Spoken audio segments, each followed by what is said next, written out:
നമസ്കാരം. കേരളത്തിന്റെ സാമൂഹിക രംഗത്ത് വലിയൊരു വിപ്ലവത്തിന് തുടക്കം കുറിക്കാൻ പോകുന്ന ഒരു പ്രഖ്യാപനമാണ് വന്നിരിക്കുന്നത്. മുഖ്യമന്ത്രിയായി ചുമതലയേറ്റ ശേഷം വി.ഡി. സതീശൻ നടത്തിയ തന്റെ ആദ്യ പത്രസമ്മേളനത്തിൽ വളരെ സുപ്രധാനമായ ഒരു കാര്യം പറയുകയുണ്ടായി. നമ്മുടെ രാജ്യത്ത് തന്നെ ആദ്യമായി കേരളത്തിൽ ഒരു വയോജന വകുപ്പ് രൂപീകരിക്കുമെന്നാണ് അദ്ദേഹം പ്രഖ്യാപിച്ചത്. പ്രായമായവർക്ക് വേണ്ടി മാത്രമായി ഒരു പ്രത്യേക മന്ത്രാലയവും വകുപ്പും വരുന്നത് ഇന്ത്യയിൽ തന്നെ ഇതാദ്യമായാണ്. ഈ പുതിയ വകുപ്പിലൂടെ നമ്മുടെ നാട്ടിൽ നടപ്പിലാക്കാൻ പോകുന്നത് ലോകമെമ്പാടും വലിയ വിജയമെന്ന് തെളിയിക്കപ്പെട്ട ജപ്പാൻ മോഡൽ വയോജന പദ്ധതിയാണെന്നും അദ്ദേഹം വ്യക്തമാക്കി. എന്താണ് യഥാർത്ഥത്തിൽ ഈ ജപ്പാൻ മോഡൽ? നമ്മുടെ നാട്ടിലെ പ്രായമായ അമ്മമാർക്കും അച്ഛന്മാർക്കും ഈ പദ്ധതി കൊണ്ട് എന്തെല്ലാം ഗുണങ്ങളാണ് ഉണ്ടാകാൻ പോകുന്നത്? ഇതിൻ്റെ പ്രായോഗികത എത്രത്തോളമുണ്ട്? നമുക്ക് വിശദമായി തന്നെ ഈ വീഡിയോയിലൂടെ പരിശോധിക്കാം. എന്തുകൊണ്ടാണ് വയോജനങ്ങളുടെ കാര്യത്തിൽ നമ്മൾ ജപ്പാനെ മാതൃകയാക്കുന്നത് എന്ന് പലർക്കും സംശയമുണ്ടാകാം. നമുക്കറിയാം, ഇന്ന് ലോകത്തിൽ ഏറ്റവും കൂടുതൽ വൃദ്ധജനങ്ങളുള്ള, അതായത് 60 വയസ്സിന് മുകളിൽ പ്രായമുള്ളവർ ഏറ്റവും കൂടുതലുള്ള ഏക രാജ്യം ജപ്പാനാണ്. അവിടുത്തെ ജനസംഖ്യയുടെ വലിയൊരു ശതമാനവും മുതിർന്ന പൗരന്മാരാണ്. ജപ്പാൻ സർക്കാർ ഈ ഒരു പ്രതിസന്ധിയെക്കുറിച്ച് ചിന്തിക്കാൻ തുടങ്ങിയത് ഇന്നോ ഇന്നലെയോ അല്ല. കൃത്യമായി പറഞ്ഞാൽ 1920കളിൽ തന്നെ അവർ ഈ പ്രശ്നം ഗൗരവമായി അഭിമുഖീകരിച്ചു തുടങ്ങി.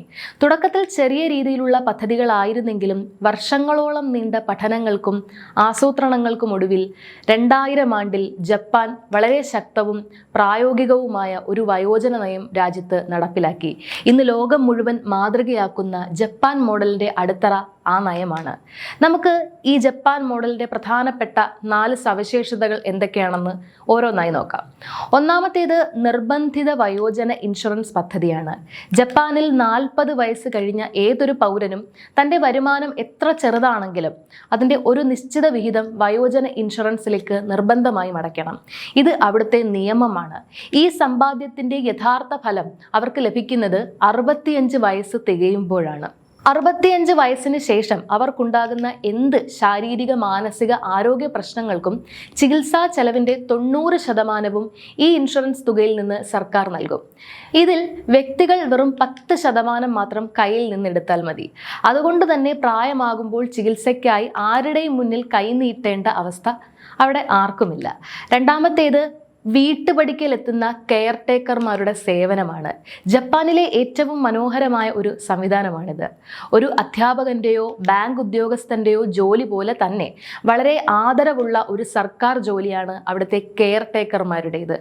ഒരു കെയർ ടേക്കർക്ക് ഒരു ദിവസം 10-12 വീടുകളുടെ ചുമതല ഉണ്ടായിരിക്കും. അവർ ദിവസവും രാവിലെ ഈ വീടുകളിൽ നേരിട്ടെത്തും. വയോജനങ്ങളുടെ സുഖവിവരങ്ങൾ അന്വേഷിക്കും. അവരുടെ ശാരീരികവും മാനസികവുമായ ബുദ്ധിമുട്ടുകൾ കൃത്യമായി ഡയറിയിൽ കുറിച്ചെടുക്കും. ഈ വിവരങ്ങൾ അവർ ഡോക്ടർമാരും നേഴ്സുമാരും അടങ്ങുന്ന ഒരു മെഡിക്കൽ ടീമിന് കൈമാറുന്നു.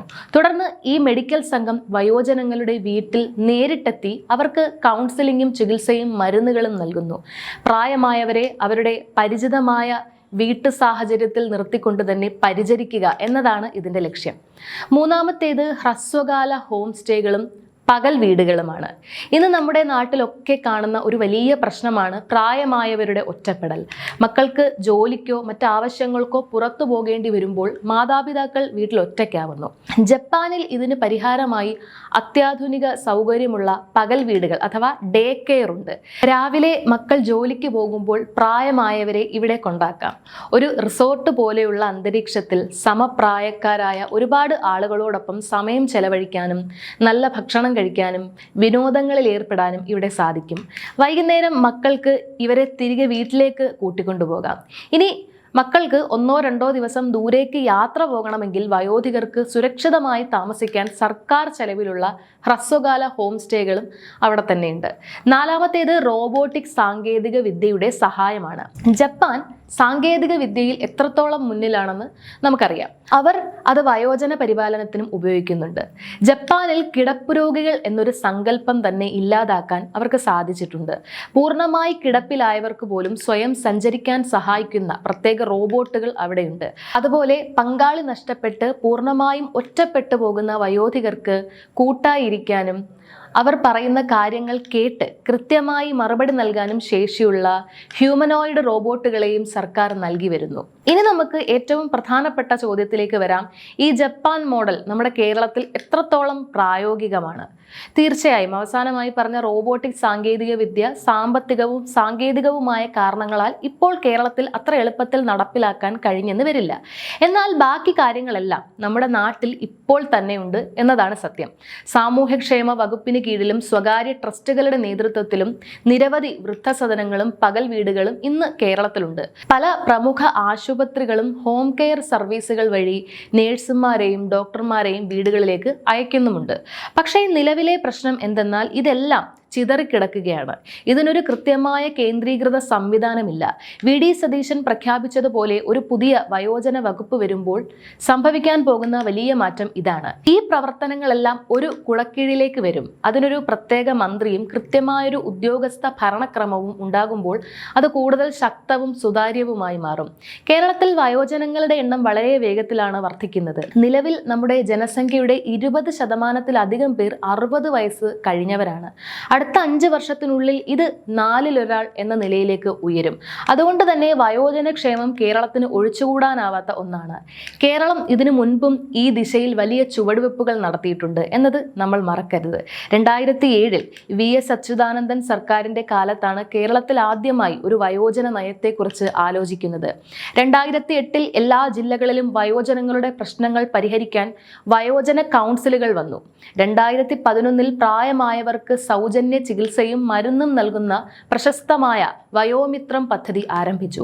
2016 മുതൽ ഈ പദ്ധതികൾ കൂടുതൽ ശക്തമാക്കുകയും വയോജന മന്ദിരങ്ങൾ വിപുലീകരിക്കുകയും ചെയ്തു. 2018 വയോമിത്രം പദ്ധതി മുനിസിപ്പാലിറ്റികളിൽ നിന്ന് പഞ്ചായത്തുകളിലേക്ക് കൂടി വ്യാപിപ്പിച്ചു.